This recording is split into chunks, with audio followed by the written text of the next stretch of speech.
everyone, and welcome back to the channel. Today, we're taking a deep dive into a topic that is both profoundly tragic and incredibly inspiring. The story of Poland during the Second World War. Many of us know that the war began with the invasion of Poland, but the full story of Poland's contribution, its suffering, and its unbreakable spirit is far more complex and heroic than is often told. So, let's uncover some of the crucial and often overlooked facts about Poland in World War II. It all began on September 1st, 1939. Without any formal declaration of war, Germany launched a massive invasion of Poland from the west. This wasn't just a border skirmish. It was a full-scale assault using a new, terrifying tactic called blitzkrieg or lightning war. The Polish army, though brave and determined, was caught between a rock and a hard place. They were technologically outmatched by the German war machine, fighting tanks with cavalry, in some instances, a symbol of their courageous but desperate situation. But the nightmare didn't end there. Just 16 days later, on September 17th, the Soviet Union, which had signed the secret Molotov-Ribbentrop Pact with Germany, invaded Poland from the east. This pact was essentially an agreement to carve up Poland and other parts of Eastern Europe between them. Caught in a two-front war against two of the world's most powerful totalitarian regimes, Poland's fate was sealed. The government was forced to flee, but the fight for Poland was far from over. This leads us to one of the most important facts.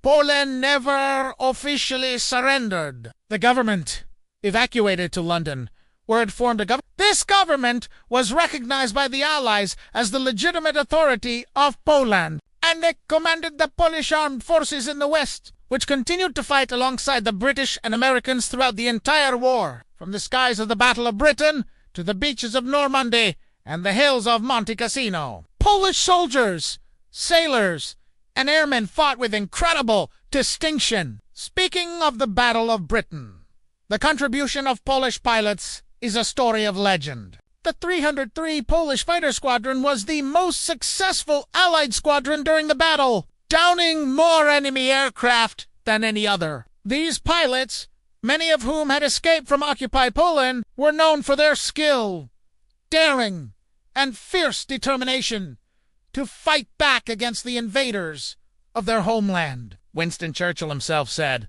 "Never in the field of human conflict was so much owed by so many to so few, and a great many of those few were Polish." Back in Poland, the fight continued in a different clandestine form. The Polish underground state was one of a kind in occupied Europe. It wasn't just a resistance movement. It was a fully functioning secret state. It had its own parliament, courts, police, and even a secret education system, as the Germans had closed all universities and high schools. This underground network printed newspapers, carried out sabotage, and gathered crucial intelligence for the Allies, all under the constant threat of discovery and death. The military arm of this underground state was the Home Army, or Armia. At its peak, it was the largest and most sophisticated resistance movement in all of occupied Europe, with up to 400,000 members. They conducted thousands of sabotage operations, derailed trains, blew up bridges, and executed key German officials. Their intelligence work was also It was Polish intelligence that first got its hands on the German Enigma cipher machine and passed the details to the British, a breakthrough that was instrumental in Alan Turing's work at Park and ultimately shortened the war by years. One of the most heroic and heartbreaking episodes of the war was the Warsaw Uprising in 1944. On August 1st, the Polish Home Army launched a massive operation to liberate their capital city from German occupation. They fought with unbelievable courage for 63 days, hoping for support from the approaching Soviet Red Army, which was just across the Vistula River. But that help never came. The Soviets halted their advance, allowing the Germans to brutally crush the uprising. The city of Warsaw was systematically destroyed, building by building, and hundreds of thousands of civilians lost their lives. It was a tragic betrayal, but also a testament to the Polish people's unyielding desire for freedom. Throughout the occupation, the Polish people endured unimaginable hardship. The German plan was not just to occupy Poland, but to erase it from existence. They aimed to destroy its culture, eliminate its intellectual and leadership classes, and reduce the population to a state of servitude. Polish citizens, particularly Jews, were subjected to a reign of terror. And this brings us to the darkest chapter of the war, the Holocaust. Nazi Germany built its most infamous death camps, including Auschwitz and Sobibor.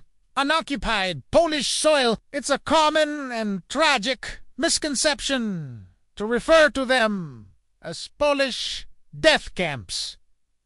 They were German Nazi camps built in occupied Poland. Millions of people, the vast majority of them Jewish, from all over Europe, were murdered in these factories of death. Among the victims were 3 million Polish Jews, which was 90% of Poland's pre-war Jewish population, and nearly 3 million non-Jewish Polish civilians. Poles who tried to help their Jewish neighbors faced an automatic death penalty for themselves and their entire families, a law unique to Poland. Despite this, thousands of Poles risked everything to save them. The Yad Vashem Holocaust Memorial in Israel recognizes more Poles as righteous among the nations than people of any other nationality. Even after the German defeat in 1945, Poland's ordeal was not over. The liberation by the Soviet Union was simply the replacement of one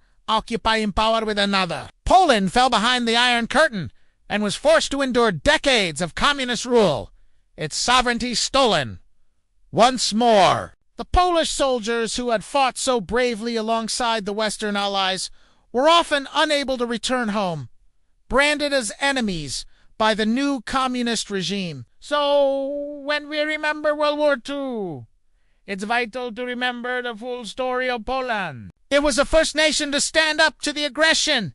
It fought on every front of the war. It created the largest underground resistance movement in Europe. It suffered some of the highest per capita losses of any nation, and it never, ever gave up the fight for its freedom. The Polish story is one of immense tragedy, but also of unparalleled bravery, resilience, and an unbreakable spirit. Thank you so much for joining me today to explore this crucial part of our shared history. If you found this video informative, please give it a thumbs up and consider subscribing to the channel for more deep dives into the stories that have shaped our world. Let us know in the comments what you've found most surprising or moving about Poland's story. Until next time, take care!